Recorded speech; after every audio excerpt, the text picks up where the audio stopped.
किरण बेदी पीपीएमजी पीएनबीबी एक पूर्ण टेनिस खिलाड़ी है जो 1972 में भारतीय पुलिस सेवा के अधिकारी रैंक में शामिल होने वाली भारत की पहली महिला बनी और 28 मई 2016 से 16 फरवरी 2021 तक पुडुचेरी की 24वीं उपराज्यपाल रही।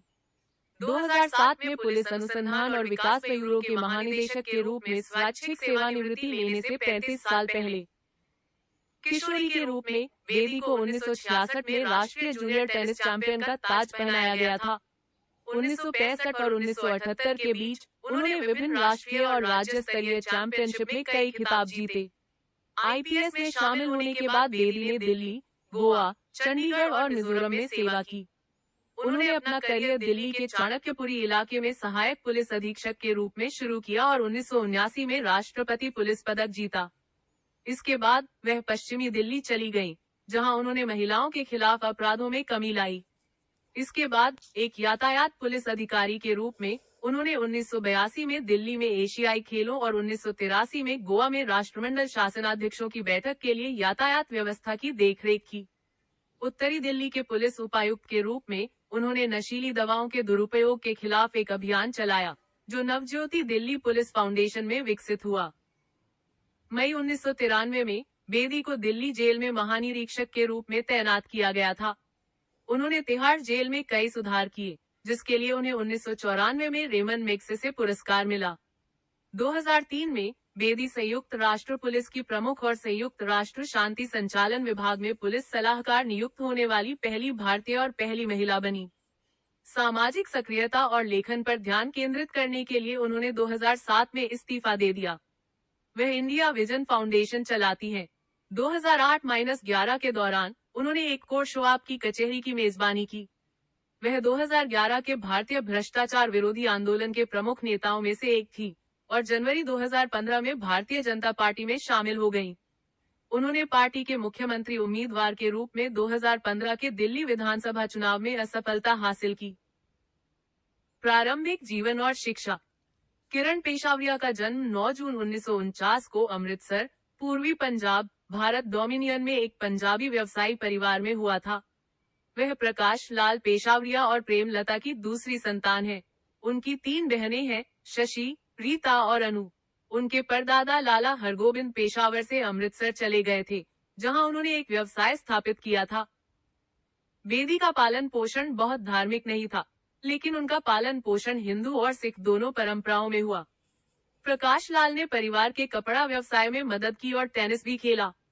बेदी के दादा मुनी लाल पारिवारिक व्यवसाय को नियंत्रित करते थे और उनके पिता को भत्ता देते थे। जब बेदी की बड़ी बहन शशि का दाखिला sacred heart convent school, Amritsar में हुआ तो उन्होंने इस भत्ते में कटौती कर दी। हालांकि स्कूल उनके घर से 16 किलोमीटर दूर था, लेकिन शशि के माता पिता का मानना था कि यह अन्य स्कूलों की तुलना में बेहतर शिक्षा प्रदान करता है। मुनीलाल अपने पोते को ईसाई स्कूल में पढ़ाने के खिलाफ थे। हालांकि प्रकाश लाल ने वित्तीय स्वतंत्रता की घोषणा की और किरण सहित अपनी सभी बेटियों का दाखिला एक ही स्कूल में कराया। बेदी ने अपनी औपचारिक पढ़ाई 1954 में अमृतसर के सेक्रेड हार्ट कॉन्वेंट स्कूल में शुरू की। उन्होंने अन्य पाठ्येतर गतिविधियों के अलावा राष्ट्रीय कैडेट कोर में भी भाग लिया। उस समय सेक्रेड हार्ट ने विज्ञान की पेशकश नहीं की थी, इसके बजाय इसमें घरेलू नामक एक विषय था, जिसका उद्देश्य लड़कियों को अच्छी गृहिणी बनने के लिए तैयार करना था। जब वह कक्षा 9 में थी, तो बेदी एक निजी संस्थान कैम्ब्रिज कॉलेज में शामिल हो गई, जो विज्ञान की शिक्षा प्रदान करता था और उन्हें मैट्रिक परीक्षा के लिए तैयार किया। जब सेक्रेड हार्ट में उसके पूर्व सहपाठियों ने कक्षा 9 उत्तीर्ण की, तब तक उसने कक्षा 10 की परीक्षा उत्तीर्ण कर ली। बेदी ने 1968 में अमृतसर के सरकारी महिला कॉलेज से अंग्रेजी में कला स्नातक की उपाधि प्राप्त की। उसी वर्ष उन्होंने एनसीसी कैडेट ऑफिसर पुरस्कार जीता। 1970 में उन्होंने चंडीगढ़ में पंजाब विश्वविद्यालय से राजनीति विज्ञान में मास्टर डिग्री प्राप्त की। 1970 से 1972 तक बेदी ने अमृतसर में खालसा कॉलेज फॉर वुमेन में व्याख्याता के रूप में पढ़ाया। वह राजनीति विज्ञान से संबंधित पाठ्यक्रम पढ़ाती थी। बाद में भारतीय पुलिस सेवा में अपने करियर के दौरान उन्होंने 1988 में दिल्ली विश्वविद्यालय के विधि संकाय से कानून में स्नातक की डिग्री और भारतीय प्रौद्योगिकी संस्थान दिल्ली के मानविकी और सामाजिक विज्ञान विभाग से दर्शन शास्त्र में डॉक्टरेट की उपाधि भी हासिल की। 1993 में नई दिल्ली। Tennis career. अपने पिता से प्रेरित होकर बेदी ने 9 साल की उम्र में टेनिस खेलना शुरू कर दिया था। एक किशोर टेनिस खिलाड़ी के रूप में उन्होंने अपने बाल छोटे कर लिए क्योंकि इससे उनके खेल में बाधा आती थी। 1964 में उन्होंने अपना पहला टूर्नामेंट अमृतसर के बाहर खेला। दिल्ली जिमखाना में राष्ट्रीय जूनियर लॉन टेनिस चैंपियनशिप में भाग लिया। वह शुरुआती दौर में हार गई, लेकिन 2 साल बाद 1966 में ट्रॉफी जीतने के लिए वापस आई। राष्ट्रीय चैंपियन के रूप में वह विंबलडन जूनियर चैंपियनशिप में प्रवेश के लिए पात्र थी, लेकिन भारतीय प्रशासन द्वारा नामांकित नहीं किया गया था। 1965 और 1978 के बीच बेदी ने कई टेनिस चैंपियनशिप जीती, जिनमें शामिल है। बेदी उस भारतीय टीम का भी हिस्सा थे जिसने कोलंबो में श्रीलंका को हराकर लियोनेल फोंसेका मेमोरियल ट्रॉफी जीती थी। उन्होंने 30 साल की उम्र तक टेनिस खेलना जारी रखा, जब उन्होंने अपने भारतीय पुलिस सेवा करियर पर ध्यान देना शुरू किया। 1972 में उन्होंने साथी टेनिस खिलाड़ी ब्रिज बेदी से शादी की। दोनों की मुलाकात अमृतसर के सर्विस क्लब कोर्ट में हुई थी। भारतीय पुलिस सेवा करियर। एक युवा महिला के रूप में बेदी अक्सर अमृतसर में सर्विस क्लब में जाती थी, जहां वरिष्ठ सिविल सेवकों के साथ बातचीत ने उन्हें सार्वजनिक सेवा करियर अपनाने के लिए प्रेरित किया। 16 जुलाई 1972 को बेदी ने मसूरी में राष्ट्रीय प्रशासन अकादमी में अपना पुलिस प्रशिक्षण शुरू किया। 80 पुरुषों के बैच में वह अकेली महिला थी और पहली महिला आईपीएस अधिकारी बनी। 6 महीने के फाउंडेशन कोर्स के बाद उन्होंने राजस्थान के माउंट आबू में 9 महीने की पुलिस ट्रेनिंग ली और 1974 में पंजाब पुलिस के साथ आगे की ट्रेनिंग ली। ड्रॉ के आधार पर उन्हें केंद्र शासित प्रदेश कैडर में आवंटित किया गया। पहली पोस्टिंग दिल्ली में। बेदी की पहली पोस्टिंग 1975 में दिल्ली के चांदनी चौक उपखंड में हुई थी। उसी वर्ष वह 1975 में गणतंत्र दिवस परेड में दिल्ली पुलिस की सभी पुरुष टुकड़ी का नेतृत्व करने वाली पहली महिला बनी। उनकी बेटी सुकृति का जन्म सितंबर 1975 में हुआ था। चांदनी चौक एक समृद्ध क्षेत्र था जिसमें संसद भवन, मछली बाजार और प्रधानमंत्री और राष्ट्रपति के आवास शामिल थे। क्षेत्र में अपराध मुख्यतः छोटी मोटी चोरियों तक ही सीमित थे, लेकिन राजनीतिक प्रदर्शन नियमित घटना थे।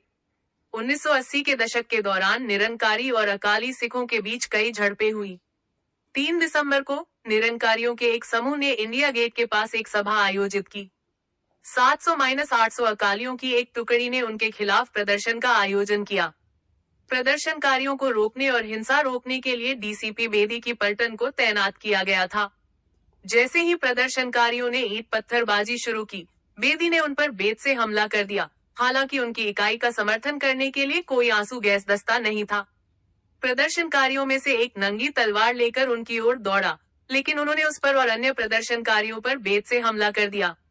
अंततः उनकी इकाई प्रदर्शनकारियों को तितर बितर करने में सफल रही। इस कार्रवाई के लिए बेदी को अक्टूबर 1980 में वीरता के लिए राष्ट्रपति पुलिस पदक से सम्मानित किया गया। 1979 में बेदी को दिल्ली के पश्चिमी जिले में तैनात किया गया था, जहां उच्च मात्रा में आपराधिक गतिविधियों को संभालने के लिए पर्याप्त अधिकारी नहीं थे।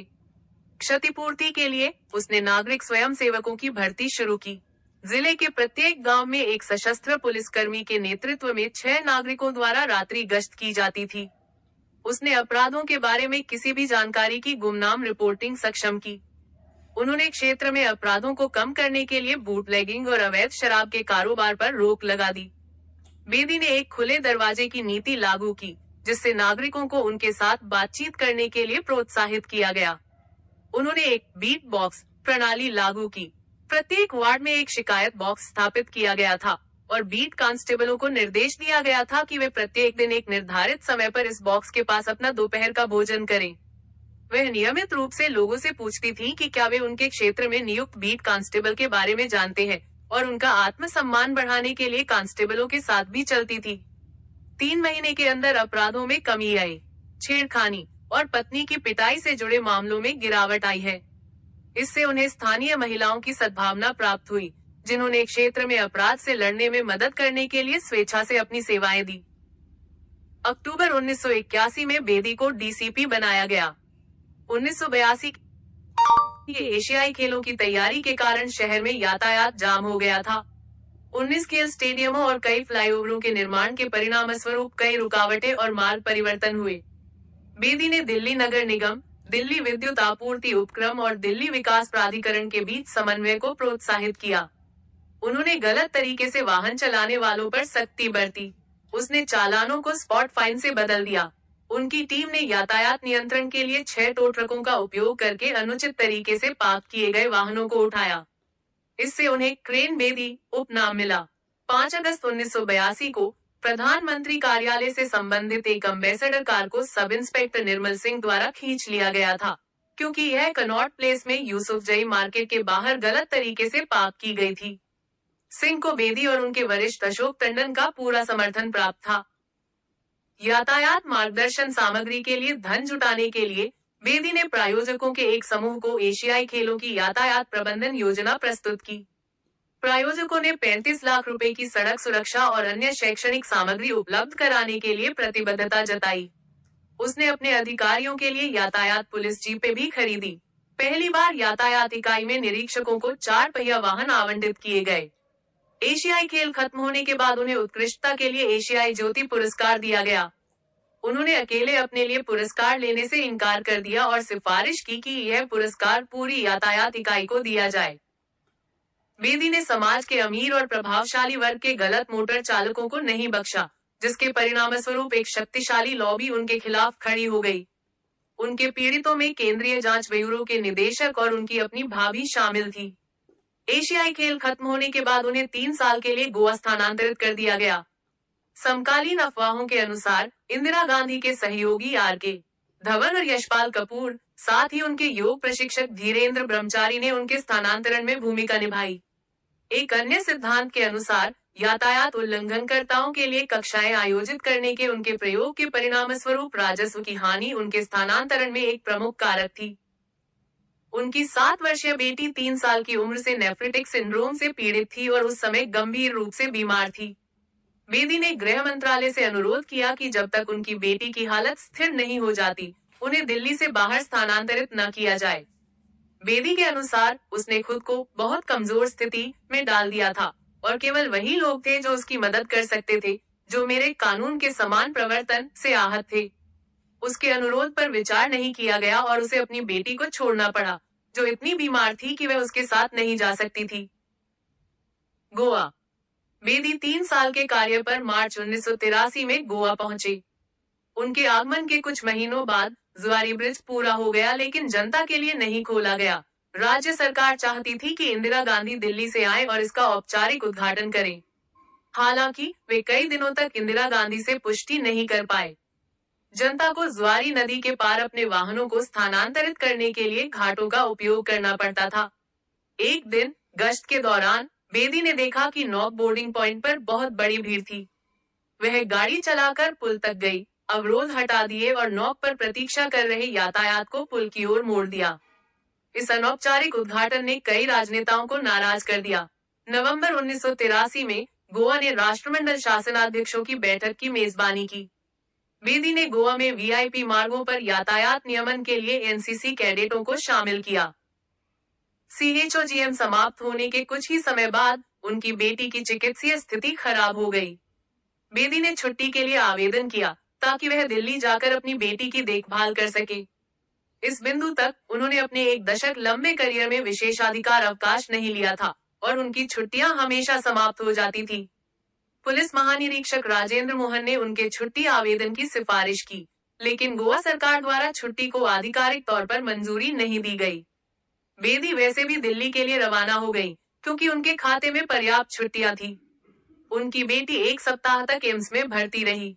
अपनी बेटी को अस्पताल से छुट्टी मिलने के बाद बेदी ने उसके ठीक होने तक दिल्ली में रहने का फैसला किया।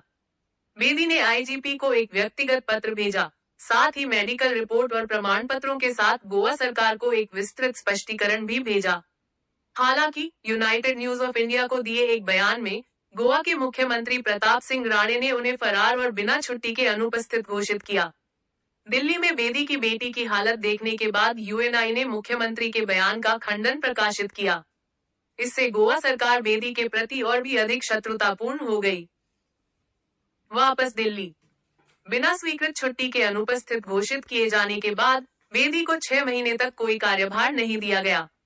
जब उनकी बेटी की हालत स्थिर हो गई तो वह केंद्रीय गृह सचिव TN चतुर्वेदी से मिली, जिन्होंने उसे बहाल कर दिया। उन्हें नई दिल्ली में रेलवे सुरक्षा बल में डिप्टी कमांडेंट के रूप में नियुक्त किया गया था। 6 महीने बाद प्रधानमंत्री कार्यालय में एक वरिष्ठ अधिकारी से अपील करने के बाद उन्हें औद्योगिक विकास विभाग में उप निदेशक के रूप में फिर से नियुक्त किया गया। वहां उन्होंने श्रम और प्रबंधन के बीच हड़ताल मध्यस्थ के रूप में औद्योगिक आकस्मिकता महानिदेशालय के तहत काम किया। बेदी ने अक्टूबर 1985 में DGIC छोड़ दिया और उनके जाने के तुरंत बाद संगठन को एक अर्थव्यवस्था अभियान के हिस्से के रूप में बंद कर दिया गया। 1985 में पुलिस आयुक्त वेद मारवाह ने बेदी को पुलिस मुख्यालय में नियुक्त करने के लिए एक विशेष अनुरोध किया। वहां बेदी ने कई लंबित फाइलों को मंजूरी दे दी और कर्मचारियों को प्रेरित करने के लिए एक ही दिन में 1600 पदोन्नति को मंजूरी दे दी। नशे के खिलाफ अभियान। 1986 में बेदी दिल्ली के उत्तरी जिले की DCP बनी, जहां प्राथमिक समस्या बड़े पैमाने पर नशीली दवाओं का दुरुपयोग थी। उस समय दिल्ली में नशे के आदी लोगों के इलाज के लिए केवल एक ही केंद्र था, आशियाना, जो नई दिल्ली नगर निगम द्वारा चलाया जाता था। अपने वरिष्ठों की मदद से बेदी ने एक पुलिस परिसर में एक डिटॉक्स सेंटर स्थापित किया। केंद्र फर्नीचर, कंबल, दवाओं और अन्य आपूर्ति के सामुदायिक दान पर निर्भर था। इसे डॉक्टरों और योग शिक्षकों से स्वैच्छिक सेवाएं भी प्राप्त हुई। 1 साल के भीतर 5 और डिटॉक्स सेंटर स्थापित किए गए। प्रत्येक केंद्र का उद्देश्य 30 रोगियों को सेवा प्रदान करना था, लेकिन एक समय में प्रत्येक केंद्र लगभग 100 रोगियों को सेवा प्रदान करता था। इस पहल को व्यापक रूप से देखा गया और बेदी ने कार्यक्रम पर प्रस्तुतियां और व्याख्यान देते हुए पूरे भारत की यात्रा की। एक नए पद पर स्थानांतरित होने से पहले उन्होंने और 15 अन्य पुलिस अधिकारियों ने सुधार, नशा मुक्ति और पुनर्वास के लिए नवज्योति पुलिस फाउंडेशन के रूप में डिटॉक्स केंद्रों को संस्थागत बनाया। बेदी ने फाउंडेशन के महासचिव के रूप में कार्य किया। वकीलों की हड़ताल। 1980 के दशक में बेदी ने दिल्ली के राजनेताओं और वकीलों का गुस्सा अपनी ओर आकर्षित किया। सबसे पहले उन्होंने लाल किला क्षेत्र में भारतीय जनता पार्टी की सभा पर लाठीचार्ज का आदेश दिया और उसके नेताओं को गिरफ्तार कर लिया। कुछ महीने बाद उन्होंने कर्फ्यू आदेशों का उल्लंघन करने के आरोप में कांग्रेस सांसद JP अग्रवाल को गिरफ्तार कर लिया। जनवरी 1988 में दिल्ली पुलिस ने सेंट स्टीफन्स कॉलेज में एक लड़की के बस से चोरी करते हुए एक आदमी को पकड़ा। कुछ सप्ताह बाद उन्हें महिलाओं के शौचालय में अतिक्रमण करने और अंदर अश्लील भित्तिचित्र लिखने के आरोप में फिर से गिरफ्तार कर लिया गया। बेदी के एक अधिकारी ने उस व्यक्ति को गिरफ्तार कर लिया और हथकड़ी लगा दी। जब उसे अदालत में पेश किया गया तो उसकी पहचान 30 हजारी कोर्ट कॉम्प्लेक्स में प्रैक्टिस करने वाले वकील राजेश अग्निहोत्री के रूप में हुई। गिरफ्तार होने पर उस व्यक्ति ने एक अलग नाम बताया था और उसके वकील सहयोगियों ने दावा किया था कि उसे झूठा फंसाया गया था। प्रदर्शनकारियों ने यह भी तर्क दिया कि वकीलों को हथकड़ी नहीं लगाई जानी चाहिए, भले ही उनकी गिरफ्तारी के लिए उचित आधार हो। बेदी ने अपने अधिकारी की कार्रवाई का मुखरता से बचाव किया। वकीलों ने हड़ताल की और DCP कार्यालय तक जुलूस निकाला। DCP बेदी को दफ्तर में न पाकर वकीलों ने एडिशनल DCP संधू के साथ मारपीट की। इससे पुलिस और वकीलों के बीच झड़प हो गई। वकीलों ने अपनी हड़ताल बढ़ा दी और कई राजनेताओं ने बेदी के निलंबन की मांग में वकीलों का समर्थन किया। 21 जनवरी को 30 हजारी परिसर में हड़ताली वकीलों पर पुलिस ने लाठीचार्ज किया। इससे वकील और भड़क गए। 17 फरवरी को कांग्रेस पार्षद राजेश यादव के नेतृत्व में लगभग 6,000 लोगों की भीड़ 30 हजारी कोर्ट पहुंची। भीड़ ईंट, पत्थर, हॉकी स्टिक और छोटी छड़ों से लैस थी। इसमें बेदी और प्रधानमंत्री राजीव गांधी के समर्थन में नारे लगाए गए। इसने वकीलों के चैम्बरों पर पथराव किया और उनकी कारों के शीशे तोड़ दिए। इलाके में तैनात पुलिस बल ने भीड़ की हिंसा को रोकने की कोशिश नहीं की। हालांकि कुछ व्यक्तिगत पुलिसकर्मियों ने भीड़ को नियंत्रित करने की कोशिश की। बेदी ने घटना में किसी भी तरह की मिलीभगत से इनकार किया है। पुलिस ने बाद में राजेश यादव को गिरफ्तार कर लिया और उन पर दंगा करने और साजिश रचने का आरोप लगाया। कांग्रेस ने यादव से दूरी बना ली और उन्हें बाहर कर दिया। बेदी के इस्तीफे की मांग करते हुए वकीलों ने अगले 2 महीनों के लिए दिल्ली और पड़ोसी राज्यों में अदालतों में काम करना बंद कर दिया। दिल्ली उच्च न्यायालय द्वारा मामले की जांच के लिए 2 न्यायाधीशों की समिति गठित करने के बाद हड़ताल समाप्त कर दी गई। वाधवा आयोग के नाम से जानी जाने वाली इस समिति में न्यायमूर्ति DP वाधवा और न्यायमूर्ति NN गोस्वामी शामिल थे। वकीलों के वकील के वेणुगोपाल ने सबूत पेश किया कि 17 फरवरी को जोन के सभी पुलिस स्टेशनों को पता था कि 2000 लोगों की भीड़ 30,000 कोर्ट कॉम्प्लेक्स की ओर जा रही थी, जहां वकील भूख हड़ताल पर थे। इसके बावजूद उनकी सुरक्षा के लिए कोई पुलिस बल तैनात नहीं किया गया। आयोग ने अपनी अंतरिम रिपोर्ट में पुलिस की चूक पर चिंता जताई। न्यायाधीशों ने कहा कि वे मामले की आगे जांच करना चाहते हैं और जांच अवधि के दौरान 5 पुलिस अधिकारियों को उत्तरी दिल्ली से बाहर स्थानांतरित करने की सिफारिश की। रिपोर्ट सार्वजनिक होने से पहले ही अप्रैल 1988 में केंद्र सरकार ने बेदी को दिल्ली में ही नारकोटिक्स कंट्रोल ब्यूरो में उप निदेशक के पद पर स्थानांतरित कर दिया। 2 दिन बाद रिपोर्ट में उल्लिखित 4 अन्य अधिकारियों का भी तबादला कर दिया गया। दिल्ली बार एसोसिएशन के सदस्य बेदी के तबादले से संतुष्ट नहीं थे और उन्हें निलंबित करना चाहते थे। हालांकि पुलिस कमिश्नर वेद मारवाह ने बेदी को निलंबित करने से इनकार कर दिया। अप्रैल 1990 में जारी आयोग की अंतिम रिपोर्ट में सभी पक्षों की निंदा की गई। रिपोर्ट में कहा गया है कि राजेश अग्निहोत्री की गिरफ्तारी उचित थी, लेकिन उन्हें हथकड़ी लगाना अवैध था। इसने यह भी निष्कर्ष निकाला कि वकीलों पर अंधाधुंध और अनुचित लाठीचार्ज का आदेश बेदी ने दिया था और उन्होंने वकीलों पर भीड़ के हमले को आयोजित करने के लिए नगर निगम पार्षद के साथ मिलकर काम किया था। विद्वानों की कानूनी टिप्पणियां विभाजित थी। कुछ लोगों ने बेदी का समर्थन करते हुए उनके बेदाग सेवा रिकॉर्ड का हवाला दिया। मिजोरम वाधवा आयोग द्वारा बेदी की निंदा किए जाने के बाद उन्हें दिल्ली से बाहर स्थानांतरित करने का निर्णय लिया गया। वह अंडमान, अरुणाचल प्रदेश या मिजोरम में एक चुनौतीपूर्ण पोस्टिंग चाहती थी। उन्हें उम्मीद थी कि इससे कुछ वर्षों के बाद उन्हें दिल्ली पुलिस में दोबारा नियुक्त किया जाएगा। उन्होंने संयुक्त सचिव से उन्हें उत्तर पूर्व भारत के सुदूर सीमावर्ती राज्य मिजोरम में स्थानांतरित करने का अनुरोध किया। जब उन्हें कोई पुख्ता जवाब नहीं मिला तो उन्होंने गृह सचिव नरेश कुमार को पत्र लिखा। बेदी के बैचमेट प्रदीप सिंह के साथ नरेश कुमार ने संयुक्त सचिव को उन्हें मिजोरम में स्थानांतरित करने के लिए राजी किया। उन्होंने बताया कि जिन अधिकारियों को मिजोरम में पोस्टिंग दी गई थी, उन्होंने वहां जाने से इनकार कर दिया, जबकि बेदी स्वेच्छा से वहां जाने के लिए तैयार थी। बेदी ने 27 अप्रैल 1990 को आइजोल में मिजोरम सरकार को रिपोर्ट किया। उनका पदनाम उप महानिरीक्षक था। उनके माता पिता और उनकी बेटी भी मिजोरम चले गए। मिजोरम में शराब, विशेषकर घर में बनी चावल की शराब जू का सेवन बहुत आम था। बेदी के कई अधिकारी शराबी थे। सबसे पहले उसने उन्हें नहीं रोका क्योंकि जू मिजो संस्कृति का हिस्सा था और वह नहीं चाहती थी कि उसे किसी ऐसे व्यक्ति के रूप में देखा जाए जो स्थानीय संस्कृति में हस्तक्षेप करता है। बाद में उन्होंने शराबी पुलिस कर्मियों के लिए एक इंडोर नशा मुक्ति सुविधा खोली। जिले में प्रमुख अपराध बर्मी सीमा के पार हेरोइन की तस्करी थी। बहुत से किशोर नशीली दवाओं के आदी थे, जिनमें प्रॉक्सीवॉन और हेरोइन सबसे आम नशीली दवाएं थी। बार बार अपराध करने वाले अधिकांश अपराधी शराबी थे। चूंकि मिजोरम एक ईसाई बहुल राज्य था, बेदी ने नशीली दवाओं और शराब से प्रेरित आपराधिक व्यवहार को कम करने के लिए ईसाई प्रार्थनाओं का उपयोग किया। पुलिस अधीक्षक, जो नास्तिक थे, के विरोध के बावजूद उन्होंने जिला पुलिस स्टेशनों पर शनिवार को प्रार्थना और पुनर्वास दिवस घोषित किया। प्रत्येक शनिवार को पुराने अपराधियों को प्रार्थना करने और सीखने तथा शराब की लत का इलाज कराने के लिए पुलिस स्टेशन लाया जाएगा। मिजोरम में रहते हुए उन्होंने अपनी पीएचडी का एक बड़ा हिस्सा पूरा किया। अनुसंधान, मिजोरम में रहने के दौरान उन्होंने अपनी आत्मकथा भी लिखनी शुरू कर दी। सितंबर 1992 में उनकी बेटी सुकृति ने मिजोरम निवासियों के लिए कोटा के तहत लेडी हार्डिंग मेडिकल कॉलेज में एक सीट के लिए आवेदन किया। मिजोरम के छात्रों ने इस आधार पर आवंटन के खिलाफ हिंसक आंदोलन चलाया कि वह गैर मिजो थी। सरकारी दिशा निर्देशों के अनुसार सुकृति ने 89% अंकों के साथ मेरिट सूची में शीर्ष स्थान हासिल किया था और उसे सेंट्रल पूल से सीट दी गई थी। मिजोरम के मुख्यमंत्री ललथन हवला ने उनसे राज्य के व्यापक हित में सीट छोड़ने के लिए कहा, हालांकि उन्होंने स्वीकार किया कि उनकी बेटी को सीट मिलने में कुछ भी अवैध नहीं था। बेदी ने यह कहते हुए सीट छोड़ने से इनकार कर दिया कि उनकी बेटी इस सीट की हकदार है। जैसे ही विरोध प्रदर्शन हिंसक हुआ, बेदी को धमकी मिली कि उनके घर में आग लगा दी जाएगी। उसके वरिष्ठों ने उससे कहा कि वे अब उसकी रक्षा नहीं कर सकते।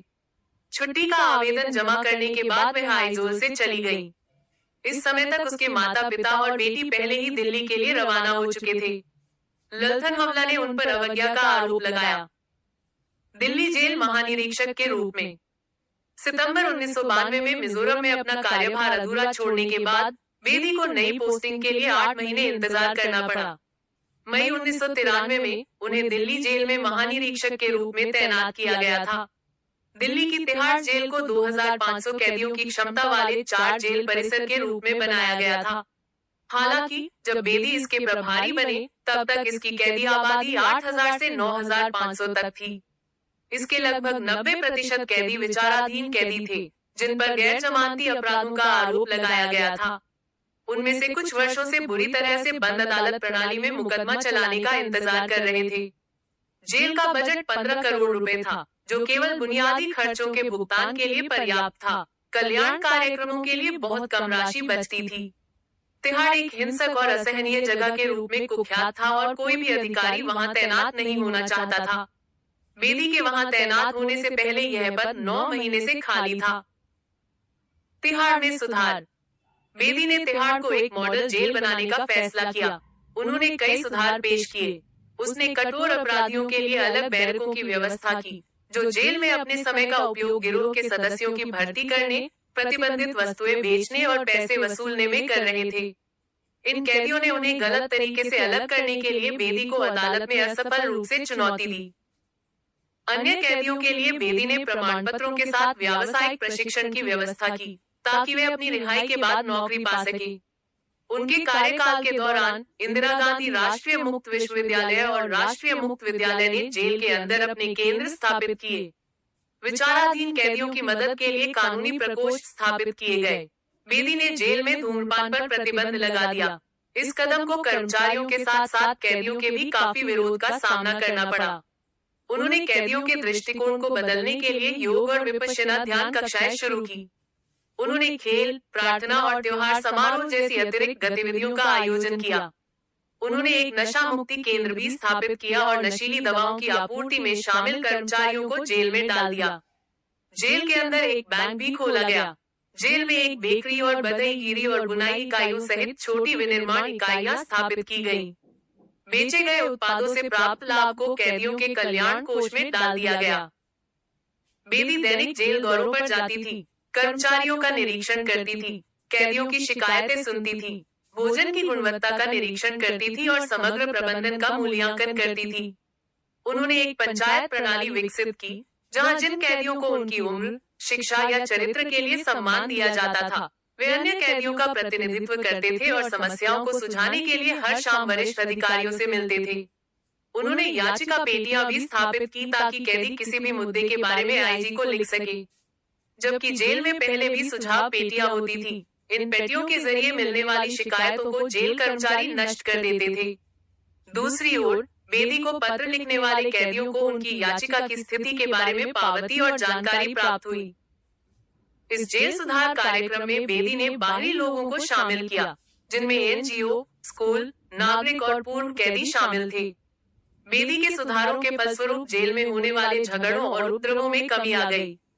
यहाँ तक कि अलग अलग बैरकों में बंद दुर्दांत अपराधी भी अच्छा व्यवहार करने लगे। फिर बेदी ने उनके लिए शिक्षा और ध्यान पाठ्यक्रमों में भाग लेने की व्यवस्था की। मई 1994 में बेदी ने एक स्वास्थ्य दिवस का आयोजन किया, जिसके दौरान लगभग 400 डॉक्टरों और पैरामेडिक्स को तिहाड़ के मरीजों की देखभाल के लिए आमंत्रित किया गया था। तिहाड़ के 2 किशोर वार्डों के दौरे के आधार पर दिल्ली सरकार के एड्स नियंत्रण कार्यक्रम से जुड़े एक हृदय रोग विशेषज्ञ ने दावा किया कि 2/3 कैदियों ने समलैंगिक कृत्यों में शामिल होने की बात स्वीकार की है। उन्होंने जेल में कॉन्डोम वितरित करने की सिफारिश की। इस कदम का दिल्ली के स्वास्थ्य मंत्री हर्षवर्धन और राष्ट्रीय एड्स नियंत्रण संगठन ने समर्थन किया। हालांकि किरण बेदी ने इस कदम का विरोध करते हुए कहा कि तिहाड़ में कोई एचआईवी जोड़ कैदी नहीं है। उन्होंने कहा कि कॉन्डोम के वितरण से अपराधियों के बीच समलैंगिक गतिविधियों को बढ़ावा मिलेगा। याचिका बक्सों के माध्यम से किए गए एक सर्वेक्षण के आधार पर उसने दावा किया कि सहमति से समलैंगिक गतिविधि की घटनाएं नगण्य थी और डॉक्टर के दावे से उसके कैदियों को ठेस पहुंची थी। जवाब में कार्यकर्ता समूह एबीवीए ने दिल्ली उच्च न्यायालय में एक रिट याचिका दायर की, जिसमें तिहाड़ में कॉन्डोम वितरित करने की मांग की गई। बेदी ने इस कदम को तिहाड़ आश्रम पर पश्चिमी समाधान थोपने का प्रयास बताया और मांग का विरोध करते हुए एक जवाबी हलफनामा दायर किया। तिहाड़ से निष्कासन। तिहाड़ में बेदी के सुधार कार्यक्रम को दुनिया भर में प्रशंसा मिली, लेकिन इससे उसके वरिष्ठों को ईर्ष्या भी हुई, जिन्होंने उस पर व्यक्तिगत महिमा के लिए जेल सुरक्षा को कमजोर करने का आरोप लगाया। सरकार में उनके तत्काल पर्यवेक्षक जेल मंत्री हरशरण सिंह बल्ली के साथ उनके संबंध अच्छे नहीं थे। बल्ली की पार्टी भाजपा के कई सदस्यों ने 1980 के दशक में पार्टी की विधानसभा पर लाठीचार्ज के लिए बेदी को माफ नहीं किया था। हालांकि मार्च 1995 तक बेदी के भाजपा के दिल्ली के मुख्यमंत्री मदन लाल खुराना के साथ अच्छे संबंध थे। आपातकाल के दौरान खुराना तिहाड़ में कैदी थे और उन्होंने कैदियों के लिए उनके काम की सराहना की थी। 1994 में बेदी को रेमन मैग्सेसे पुरस्कार और नेहरू फेलोशिप से सम्मानित किया गया। मैग्सेसे फाउंडेशन ने अपराध नियंत्रण, नशीली दवाओं के पुनर्वास और मानवीय जेल सुधार में उनके नेतृत्व और नवाचारों को मान्यता दी। अमेरिकी राष्ट्रपति बिल क्लिंटन ने उन्हें वाशिंगटन डीसी में राष्ट्रीय प्रार्थना नाश्ते के लिए आमंत्रित किया। जब दिल्ली सरकार ने उन्हें निमंत्रण स्वीकार करने से मना कर दिया, तो बेदी ने मंजूरी पाने के लिए केंद्रीय गृह मंत्रालय से पैरवी की। हालांकि गृह मंत्री एसपी चौहान ने अनुमति देने से इनकार कर दिया। 1995 में क्लिंटन ने निमंत्रण दोहराया और इस बार बेदी मीडिया के पास पहुंची। न्यूयॉर्क टाइम्स ने एक रिपोर्ट प्रकाशित की जिसमें कहा गया कि कई राजनेता और उनके वरिष्ठ अधिकारी उनकी मुखर शैली और उनके बाद मिली सफलता से निराश महसूस कर रहे थे। जनता और मीडिया के दबाव में चौहान ने बेदी को नाश्ते में शामिल होने की अनुमति दी। हालांकि इस प्रकरण ने सरकार में उनके कई विरोधियों को जीत दिलाई। कुछ समय बाद बेदी को संयुक्त राष्ट्र द्वारा कोपेनहेगन सामाजिक शिखर सम्मेलन में कैदियों के सामाजिक पुनः एकीकरण पर चर्चा करने के लिए आमंत्रित किया गया था। जब दिल्ली सरकार ने उन्हें अनुमति देने से इनकार कर दिया, तो बेदी ने 4 मार्च 1995 को गृह राज्य मंत्री राजेश पायलट से मुलाकात की। बैठक लंबी हो गई, जिसके कारण बेदी को मुख्यमंत्री खुराना के साथ अपनी नियुक्ति रद्द करनी पड़ी। पायलट ने उन्हें अनुमति दे दी, लेकिन इससे खुराना नाराज हो गए, जिन्होंने बाद में कहा, अगर उन्हें लगता है कि हमारे लिए कोई महत्व नहीं है, तो वह दिल्ली सरकार के लिए काम क्यों करना चाहती हैं? जब बेदी कोपेनहेगन में थी, तब प्रमुख किसान नेता महेंद्र सिंह टिकैत को एक रैली के बाद तिहाड़ में कैद कर लिया गया था और उन्होंने अंदर हुक्का लाने के लिए भाजपा नेताओं से मदद मांगी थी। हालांकि जेल अधिकारियों ने हुक्का पीने की अनुमति देने से इनकार कर दिया, क्योंकि बेदी ने पहले ही तिहाड़ को धूम्रपान निषेध क्षेत्र घोषित कर दिया था। इसके बाद दिल्ली के उपराज्यपाल पीके दवे ने केंद्रीय गृह सचिव के पद्मनाभैया को एक पत्र लिखकर बेदी पर विदेश यात्राओं में हेरफेर करने का आरोप लगाया और उनके खिलाफ अन्य आरोप लगाए। दवे ने बेदी पर दिल्ली सरकार की अनुमति के बिना अमेरिकी अधिकारियों और विदेशी टीवी क्रू सहित आगंतुकों को जेल के अंदर अनुमति देकर जेल की सुरक्षा से समझौता करने का आरोप लगाया। दूसरा आरोप यह था कि उन्होंने एनएचआरसी के प्रतिनिधियों को कश्मीर के टाडा बंदियों से मिलने की अनुमति दी थी, जिन्होंने राष्ट्र विरोधी नारे लगाए थे। अपने बचाव में बेदी ने तर्क दिया कि टाडा बंदी शीघ्र सुनवाई की मांग को लेकर क्रमिक भूख हड़ताल पर चले गए थे। उन्होंने यह भी कहा कि विदेशी टीवी क्रू ने केवल विपश्यना ध्यान कक्षाओं की शूटिंग की थी और उन्हें नियमों के तहत उन्हें प्रवेश देने का अधिकार था। उन्होंने यह भी बताया कि केंद्र सरकार ने स्वयं उनसे अमेरिकियों लीपी ब्राउन और क्रिस्टीन विस्नर को जेल के अंदर जाने की अनुमति देने के लिए कहा था। बेदी के खिलाफ एक और आरोप कुख्यात अपराधी चार्ल्स शोभराज को अनुचित लाभ पहुंचाने का था। उस समय दिल्ली जेल मैनुअल में कई प्रतिबंधित वस्तुएं सूचीबद्ध थी, जिनमें से एक टाइपराइटर भी था। हालांकि मैनुअल ने जेल अधीक्षक को विशेष मामलों में इनसे किसी भी प्रतिबंधित वस्तु को अनुमति देने की शक्ति भी दी। इस शक्ति का उपयोग करते हुए बेदी ने शोभराज को इलेक्ट्रॉनिक टाइपराइटर के उपयोग की अनुमति दी। बेदी ने एनजीओ को कैदियों के लिए टाइपिंग कक्षाएं शुरू करने की भी अनुमति दी थी, लेकिन शोभराज ने दावा किया कि वह उनकी जीवनी लिखने के लिए टाइपराइटर का उपयोग कर रहा था, जिससे अधिकारियों को बेदी पर अपनी शक्तियों का दुरुपयोग करने का आरोप लगाने का कारण मिला। खुराना ने यह भी आरोप लगाया कि शोभराज को एक पाइप और विदेशी निर्मित सिगार की आपूर्ति की गई थी। इस आरोप का शोभराज के पूर्व सेल साथी की गवाही से खंडन किया गया था। जेल मैनुअल में एक पुराना नियम भी था जिसमें कहा गया था कि पकड़े गए कैदी लाल टोपी पहनेंगे। दोबारा पकड़े जाने से पहले शोभराज 1986 में भाग गया था। खुराना ने आरोप लगाया कि बेदी ने उन्हें खासतौर पर लाल टोपी पहनने से छूट दी है। हालांकि एक वरिष्ठ जेल अधिकारी ने कहा कि उन्होंने कभी भी तिहाड़ में लाल टोपी नियम लागू होते नहीं देखा है। पीके दवे और मदन लाल खुराना ने 3 मई 1995 को बेदी को जेल प्रभारी के पद से हटा दिया। जब उनके स्थानांतरण की घोषणा की गई, तो तिहाड़ के कैदी इसके विरोध में भूख हड़ताल पर चले गए, जबकि कुछ वार्डरों ने मिठाई बांटकर इसका जश्न मनाया। बेदी ने अनैतिक राजनेताओं पर झूठ बोलने, झूठे आरोप लगाने और लोगों को गलत जानकारी देने का आरोप लगाया। उन्होंने आरोप लगाया कि सरकार में उनके पर्यवेक्षकों की कोई रुचि, दृष्टि या नेतृत्व नहीं है। उन्होंने दलील दी कि असत्यापित आरोपों के आधार पर उनका तबादला नहीं किया जाना चाहिए था और उन्होंने एक जांच समिति की मांग की। राजेश पायलट ने सार्वजनिक तौर पर उनका बचाव किया, लेकिन केंद्र सरकार ने आधिकारिक तौर पर उनका समर्थन नहीं किया। खुशवंत सिंह ने उनके स्थानांतरण को एक साहसी महिला पर मुट्ठी भर छोटी सोच वाले ईर्ष्यालु लोगों की जीत बताया। तिहाड़ से हटाए जाने के बाद बेदी को 4 मई 1995 को पुलिस अकादमी में प्रशिक्षण प्रमुख के रूप में तैनात किया गया था। उनका पदनाम अतिरिक्त आयुक्त था। उन्होंने दिल्ली पुलिस में संयुक्त पुलिस आयुक्त के रूप में कार्य किया। बाद में उन्होंने दिल्ली पुलिस के विशेष आयुक्त के रूप में कार्य किया। 5 अप्रैल 1999 को उन्हें चंडीगढ़ में पुलिस महानिरीक्षक के रूप में नियुक्त किया गया। उनकी मां उनके साथ थी, लेकिन जल्द ही उन्हें आघात लगा और वे कोमा में चली गईं। बेदी ने वापस दिल्ली स्थानांतरण का अनुरोध किया, जहां उनका परिवार उनकी मां की देखभाल कर सकेगा। केंद्रीय गृह मंत्रालय ने 15 मई को उन्हें वापस दिल्ली स्थानांतरित कर दिया। हालांकि 41 दिनों तक कोमा में रहने के बाद 3 दिन बाद उनकी मां की दिल्ली में मृत्यु हो गई। 2003 में बेदी संयुक्त राष्ट्र नागरिक पुलिस सलाहकार नियुक्त होने वाली पहली महिला बनी। उन्होंने शांति रक्षा संचालन विभाग में काम किया। 2005 में वे संयुक्त राष्ट्र में अपने कार्यकाल के बाद दिल्ली लौट आई।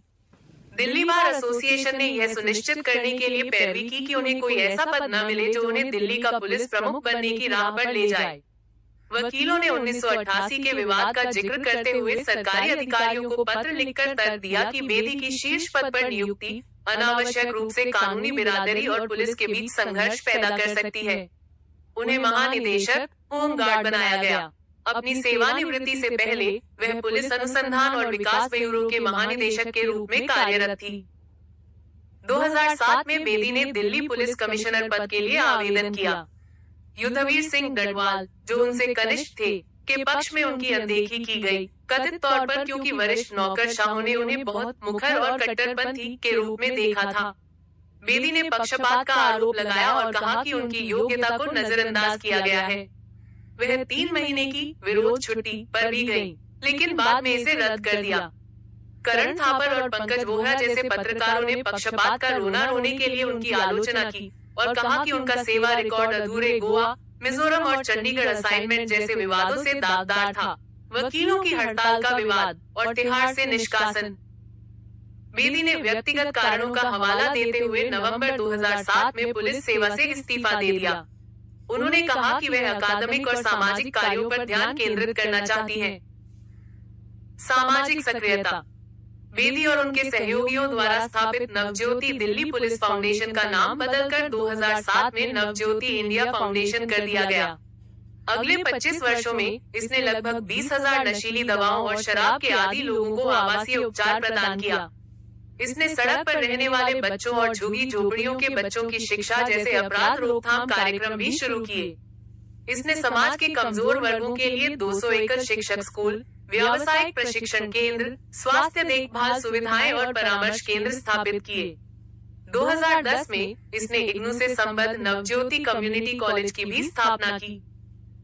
बेदी ने 1994 में इंडिया विजन फाउंडेशन की स्थापना की। IVF पुलिस सुधार, जेल सुधार, महिला सशक्तिकरण और ग्रामीण और सामुदायिक विकास के क्षेत्र में काम करता है। पुलिस सुधार क्षेत्र में बेदी ने प्रशिक्षुओं को परेशान करने का विरोध करते हुए बेहतर प्रशिक्षण पर जोर दिया। उन्होंने बार बार तबादलों का विरोध करते हुए कहा कि इससे कैडर प्रबंधन खराब होता है।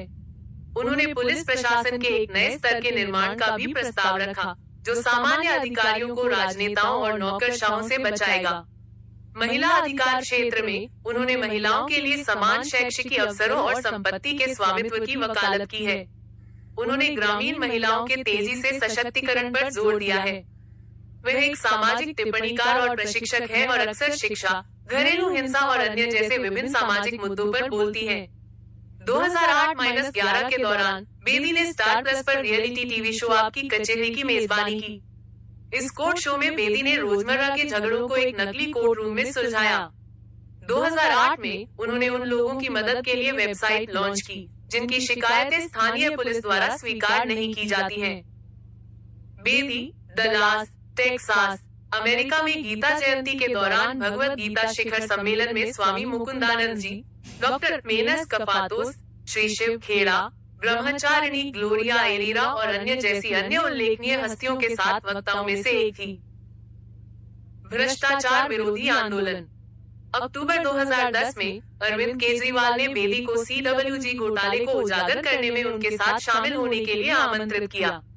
बेदी ने निमंत्रण स्वीकार कर लिया और 2011 तक दोनों ने इंडिया अगेंस्ट करप्शन समूह बनाने के लिए अन्ना हजारे सहित अन्य कार्यकर्ताओं के साथ गठबंधन किया।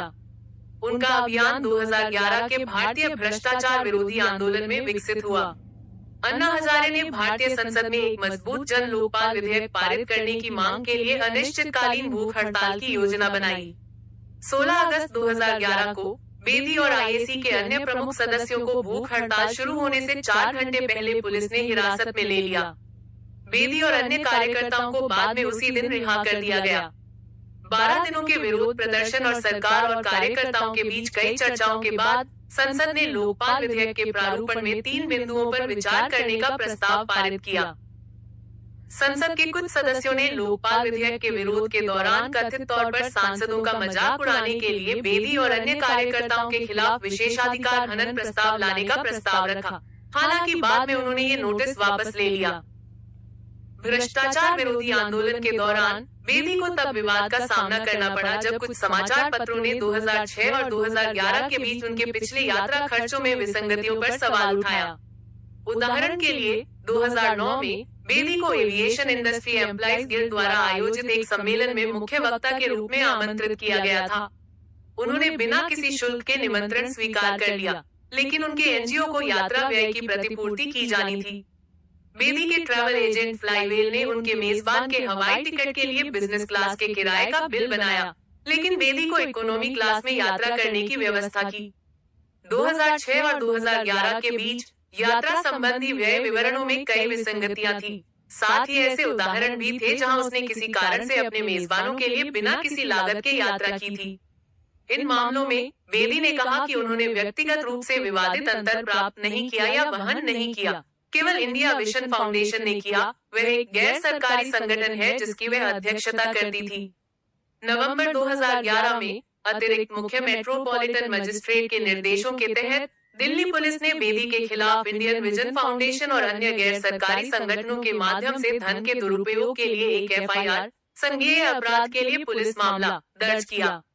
इसके बाद हुई जांच में उसके खिलाफ धोखाधड़ी या निजी इस्तेमाल के लिए NGO फंड की हेराफेरी का कोई सबूत नहीं मिला और बाद में मामला बंद कर दिया गया। राजनीति। 2012 में अरविंद केजरीवाल के नेतृत्व वाले एक गुट द्वारा आम आदमी पार्टी का गठन करने के बाद बेदी IAC से अलग हो गई। आपने केजरीवाल के मुख्यमंत्री के रूप में दिल्ली में एक अल्पकालिक अल्पमत सरकार बनाई। 2014 के भारतीय आम चुनाव के दौरान बेदी ने सार्वजनिक रूप से भारतीय जनता पार्टी के प्रधानमंत्री पद के उम्मीदवार नरेंद्र मोदी का समर्थन किया। दूसरी ओर केजरीवाल ने मोदी के खिलाफ चुनाव लड़ा। मोदी के जीतने और भारत के प्रधानमंत्री बनने के बाद बेदी ने कहा कि अगर उन्हें ऐसा कोई प्रस्ताव दिया गया तो वह दिल्ली में भाजपा की CM उम्मीदवार बनने के लिए तैयार है। मोदी के चुनाव के 8 महीने बाद वह 2015 में बीजेपी में शामिल हो गई। वह 2015 के दिल्ली विधानसभा चुनावों के लिए बीजेपी की मुख्यमंत्री पद की उम्मीदवार थी, जिसमें अरविंद केजरीवाल आप के CM उम्मीदवार थे। वह कृष्णानगर निर्वाचन क्षेत्र से आप उम्मीदवार SK बग्गा से 2277 वोटों के अंतर से चुनाव हार गई और आप 1 साल बाद पूर्ण बहुमत के साथ फिर से सत्ता में आई। इससे पहले 22 मई 2016 को बेदी को पुडुचेरी का उपराज्यपाल नियुक्त किया गया था। पुडुचेरी के उपराज्यपाल। बेदी ने 29 मई 2016 को पुडुचेरी के उपराज्यपाल के रूप में शपथ ली। उन्होंने कहा कि उनका लक्ष्य विश्वास, सशक्तिकरण और जवाबदेही के माध्यम से पुडुचेरी को समृद्ध बनाना है। उपराज्यपाल के रूप में उनके द्वारा शुरू की गई पहली प्रथाओं में से एक राजनिवास, राज्यपाल का आधिकारिक निवास के द्वार जनता के लिए खोलना था, जिससे यह पीपुल्स निवास बन गया। उन्होंने एक ओपन हाउस प्रक्रिया शुरू की, जहां जनता उपराज्यपाल से व्यक्तिगत रूप से मिलने और अपनी शिकायतों का समाधान करने के लिए सोमवार से बुधवार तक शाम के 5 बजे राजनिवास जा सकती थी। उन्होंने सार्वजनिक सुविधाओं का निरीक्षण करने और लोगों से बातचीत करने के लिए सुबह साइकिल से भ्रमण किया। राजनिवास ने हर दिन 12 बजे से दोपहर के 1:30 बजे तक आगंतुक घंटे समर्पित किए, जिसके दौरान आम जनता को फ्रांसीसी विरासत इमारत में प्रवेश करने और देखने और उपराज्यपाल से मिलने और उनके साथ एक तस्वीर लेने की अनुमति दी गई। 2017 में बेदी को एक सरकारी निकाय केंद्रीकृत प्रवेश समिति द्वारा आयोजित स्नातकोत्तर मेडिकल कॉलेज प्रवेश प्रक्रिया में भ्रष्ट आचरण के बारे में सार्वजनिक शिकायतें मिली। उन्होंने CENTAC कार्यालय का दौरा किया और अधिकारियों को निजी कॉलेजों के प्रबंधन को सरकारी कोटा सीटें सौंपने के अपने फैसले को रद्द करने का निर्देश दिया। उन्होंने उन्हें इस प्रक्रिया में निष्पक्षता और पारदर्शिता सुनिश्चित करने का भी आदेश दिया। कुछ निजी कॉलेजों ने यह कहते हुए सरकारी कोटा के छात्रों को प्रवेश देने से इनकार कर दिया था कि CENTAC द्वारा निर्धारित फीस बहुत कम थी। बेदी ने इन कॉलेजों के प्रबंधन को छात्रों को प्रवेश देने का निर्देश दिया और कम फीस का मुद्दा सरकार के सामने उठाने को कहा। बेदी का एक अन्य project mission water rich Puducherry रहा है। जब उन्होंने सुना कि लोक निर्माण विभाग के पास जल चैनलों और नालों से गाद निकालने के लिए पर्याप्त धन नहीं है, तो वह CSR के रूप में सामुदायिक सहायता लेकर आई, दानदाताओं को JCB मशीन ठेकेदारों से जोड़ा और थोड़े ही समय में चैनलों से गाद हटा दी। आज पूरे देश में इस मॉडल का अनुकरण किया जा रहा है। 2019 में जब उन्होंने अपना 70वां जन्मदिन मनाया, तो उन्होंने पुडुचेरी में कनागन झील के किनारे पौधे लगाकर मिशन ग्रीन पुडुचेरी की शुरुआत की। तब से कई छात्रों और स्वयंसेवकों ने वृक्षारोपण अभियान आयोजित करके इसे आगे बढ़ाया है।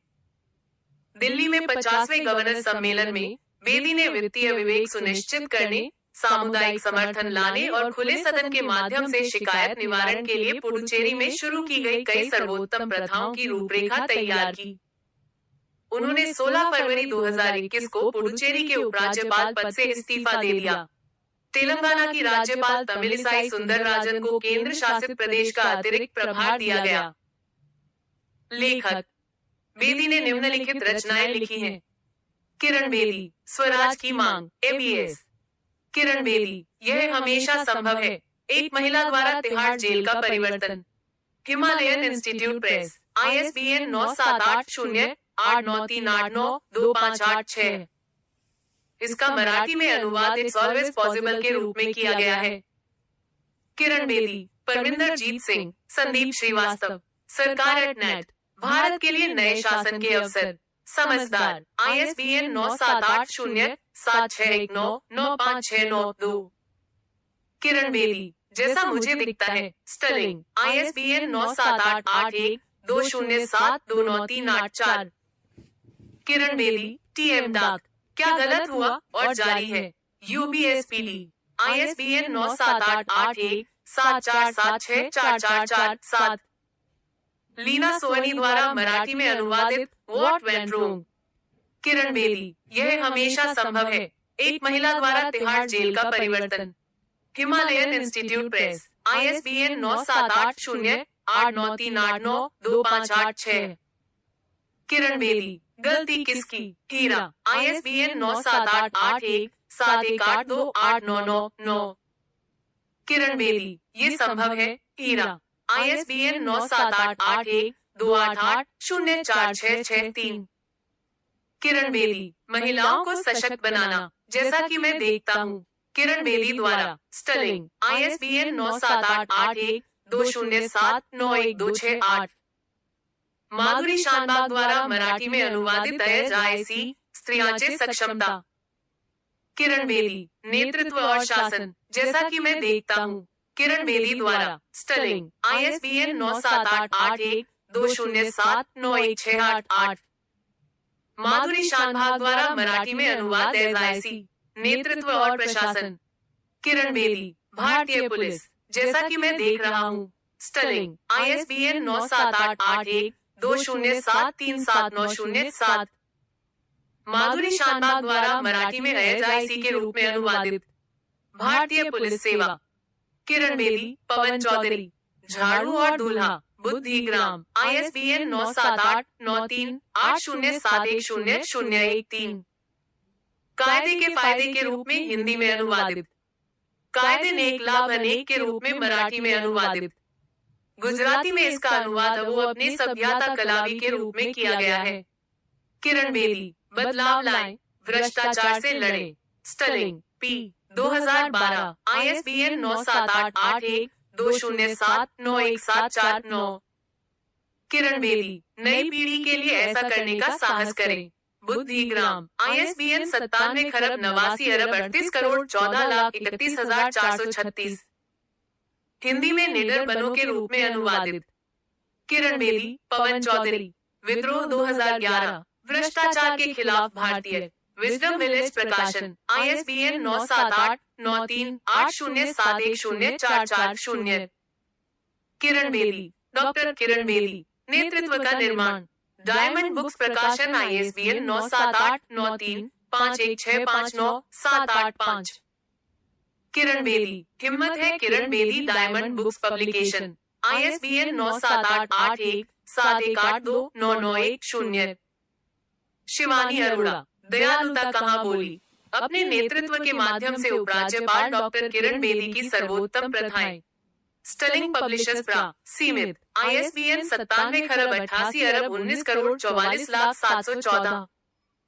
किरण बेदी, निडर शासन। Diamond pocket books private limited. ISBN 9789354866029। व्यक्तिगत जीवन। किरण बेदी का जन्म किरण पेशाविया, प्रकाश लाल पेशाविया और उनकी पत्नी प्रेम लता पेशाविया की बेटी के रूप में हुआ था। वह 4 बहनों में से एक है। भारतीय अमेरिकी वकील अनु पेशाविया बेदी की छोटी बहन है। किरण की मुलाकात अपने भावी पति ब्रिस बेदी से अमृतसर के टेनिस कोर्ट पर हुई थी। ब्रिस, जो उनसे 9 साल बड़ा था, उस समय विश्वविद्यालय स्तर का टेनिस खेलता था। 9 मार्च 1972 को स्थानीय शिव मंदिर में एक सादे समारोह में दोनों की शादी हो गई। शुरुआत में इस जोड़े की शादीशुदा जिंदगी खुशहाल थी और ब्रिस बेदी अपनी पत्नी की आकांक्षाओं का बेहद समर्थन करते थे। अल्ट्रा एलिट IPS में भर्ती होने वाली पहली महिला बनने के बाद दिए गए एक साक्षात्कार में किरण बेदी ने अपने पति को मेरा व्यक्तिगत भगवान बताया और अपनी सफलता का श्रेय उन्हें दिया। हालांकि एक बार जब वह पहली बार IPS अधिकारी बन गई, तो किरण बेदी के माता पिता उन्हें आवंटित सरकारी आवास में चले गए और अपनी 2 सबसे छोटी बेटियों को भी साथ ले आए।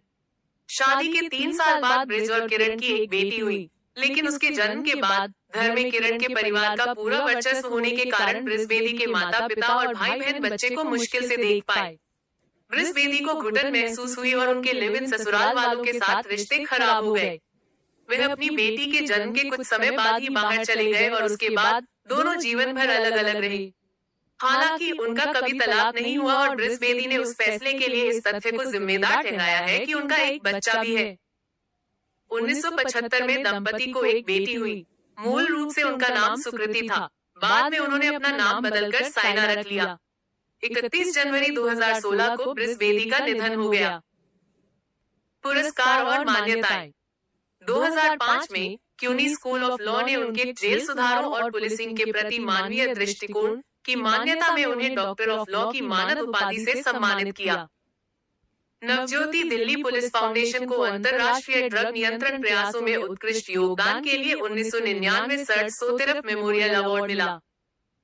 उन्हें 2005 में अखिल भारतीय तेरापंथ महिला मंडल द्वारा आचार्य तुलसी कर्तव्य पुरस्कार से सम्मानित किया गया था। लोकप्रिय संस्कृति में निम्नलिखित फिल्में, वृत्तचित्र और टीवी कार्यक्रम बेदी के जीवन पर आधारित हैं। कार्तव्यम बेदी पर आधारित एक तेलुगु फिल्म है। इसे तमिल में वैजंती IPS के नाम से डब किया गया था। फिल्म को हिंदी में तेजस्विनी नाम से बनाया गया था। Doing time, doing Vipassana, Tihar में विपश्यना ध्यान के अभ्यास के लिए बेदी की पहल का दस्तावेजीकरण करता है। I Gandhi's photos for in Gandhi's footsteps, Kiran Bedi's humanitarian revolution, Norwegian film निर्माता ऑस्टिन रैकिंस की एक डॉक्यूमेंट्री। 2006 में अटलांटा में इंडो अमेरिकन फिल्म फेस्टिवल में सर्वश्रेष्ठ डॉक्यूमेंट्री का पुरस्कार मिला। Kiran Bedi, yes madam, sir, ऑस्ट्रेलियाई फिल्म निर्माता मेगन डूनमैन द्वारा निर्मित एक वृत्तचित्र है। हेलेन मिरेन द्वारा वर्णित इसे 6 साल की अवधि में फिल्माया गया और 2009 में प्रीमियर किया गया। इसे सांता बाबरा अंतर्राष्ट्रीय फिल्म महोत्सव में सर्वश्रेष्ठ वृत्तचित्र घोषित किया गया। कन्नड़ दादा किरण बेदी एक कन्नड़ फिल्म है जिसमें मालाशी ने बेदी की काल्पनिक व्याख्या की है। कोई तो हो अर्धनारीश्वर एक टेलीविजन श्रृंखला जो 2010 से डीडी नेशनल पर प्रसारित हुई। यह विष्णु प्रभाकर के एक उपन्यास का रूपांतरण था। उपन्यास ने बेदी के जीवन से प्रेरणा ली। अनुभव श्रीवास्तव द्वारा निर्देशित 2014 की फिल्म कार्वी योर डेस्टिनी में बेदी है। बेदी की जीवनियां शामिल हैं। परमेश दंगवाल, पंजाबी लीड दलेर थी, किरण बेदी, अभिषेक, मीनाक्षी सक्सेना, किरण बेदी, दयालु बैटन, Books India International, P 232, Paramesh Dangwal, I dare, Kiran Bedi, एक जीवनी, यूबीएस, ISBN 978817476486 सिंही में परमेश दंगवाल के रूप में अनुवादित। यार बयाना, समयवर्धन पोथला, ISBN 978955570325 Siddharth Iyer, Kiran Bedi, the woman of substance, हीरा, ISBN 978935083669 रीता पेशावरिया मेनन, अनु पेशावरिया, किरण बेदी, शीर्ष पुलिस अधिकारी का निर्माण, हीरा, ISBN 97 खरब 89 अरब 35 करोड़ 16 लाख 54,988, 22 जनवरी 2015 को मूल से संग्रहित, 16 दिसंबर 2014 को लिया गया। किरण बेदी की बहनों रीता और अनु द्वारा लिखित 32 पेज की कॉमिक बुक जीवनी। किरण बेदी को नेशनल ज्योग्राफिक की श्रृंखला मेगा आइकॉन्स में दिखाया गया था जो उनके जीवन के इर्द गिर्द घूमती है।